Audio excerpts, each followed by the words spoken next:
Okay, the last video I made, I was looking at the boost maps here. Now, I should imagine that we will find the boost limiter map nearby. That looks like it's probably it then. So there's our boost limitation map.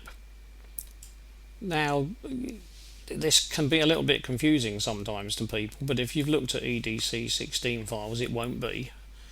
It's just like the one that you see in EDC16 files. We've got revs per minute here, engine speed. Here we've got air pressure, but it's the atmospheric air pressure. So in other words, the pressure that is available in the air around the vehicle while it's being driven. And the bit that confuses people sometimes is they muddle this up with something to do with pressure of the car, or what the car is doing, or what the vehicle is doing. But of course this has got nothing to do with that. This is simply here in case you decide to drive your vehicle in somewhat unusual circumstances, because most of the time you're going to be in these circumstances. You've only got to look at the weather report when you get up in the morning and see what the air pressure for the day is, and generally speaking the air pressure is going to be not that variable from day to day, so you're not going to get sudden dramatic changes, generally speaking. So it's not all that likely that you will have 1,000 millibars or 1,000 HPA one day and then the next day it's 600. So it's not really there for that.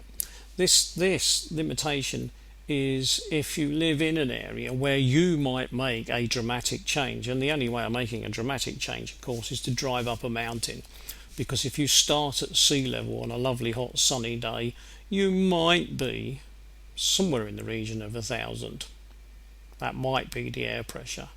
And if you happen to have a nearby mountain and you start driving up the mountain, as you drive up the mountain and get higher and higher and higher, the air pressure around you will get less and less and less, and the air will get thinner and thinner and thinner.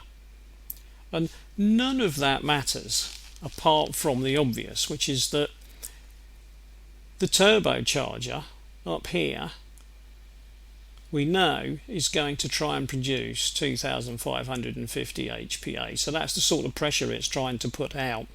But if it tries to spin and put that sort of pressure out when the atmospheric pressure is very low, the air will be so thin that the turbocharger will find it way too easy.